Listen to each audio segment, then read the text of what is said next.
लालची आदमी की कहानी। एक बार एक छोटे से शहर में एक लालची आदमी रहता था। वो बहुत ही धनी था, लेकिन इसके बावजूद भी उसकी लालच का कोई अंत नहीं था। उसे सोना और कीमती वस्तुएं काफ़ी प्रिय थी, लेकिन एक बात ज़रूर थी कि वो अपनी बेटी को किसी भी चीज़ से ज़्यादा प्यार करता था। एक दिन उसे एक परी दिखाई दी। जब वो उसके पास आया तो उसने देखा कि पेड़ की कुछ शाखाओं में परी के बाल फंस गए थे। उसने उसकी मदद की और परी उन शाखाओं में से आज़ाद हो गई। लेकिन जैसे जैसे उसका लालच हावी हुआ, उसने महसूस किया कि उसके इस मदद के बदले में एक इच्छा मांगकर वो आसानी से अमीर बन सकता है। परी ने उसे एक इच्छा की पूर्ति करने का मौका भी दिया। ऐसे में उस लालची आदमी ने कहा कि जो कुछ मैं छूऊं वो सब सोना हो जाए। बदले में ये इच्छा को भी उस परी ने पूरी कर दी थी।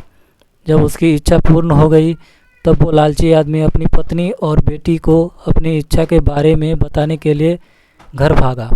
उसने हर समय पत्थरों और कंकड़ों को छूते हुए और उन्हें सोने में परिवर्तित होते देखा, जिसे देखकर वो बहुत ही खुश भी हुआ।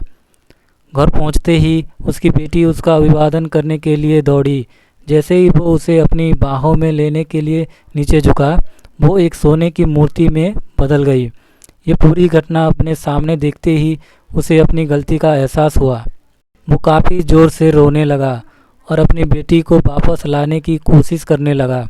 उसने परी को खोजने की काफ़ी कोशिश करी, लेकिन वो उसे कहीं पर भी नहीं मिली। उसे अपनी मूर्खता का एहसास हुआ, लेकिन जब तक काफ़ी देर हो चुकी थी। तो दोस्तों, इस कहानी से हमें ये सीख मिलती है कि लालच हमेशा पतन की ओर ले जाता है। ज़रूरत से ज़्यादा लालच करना हमें हमेशा दुख प्रदान करता है।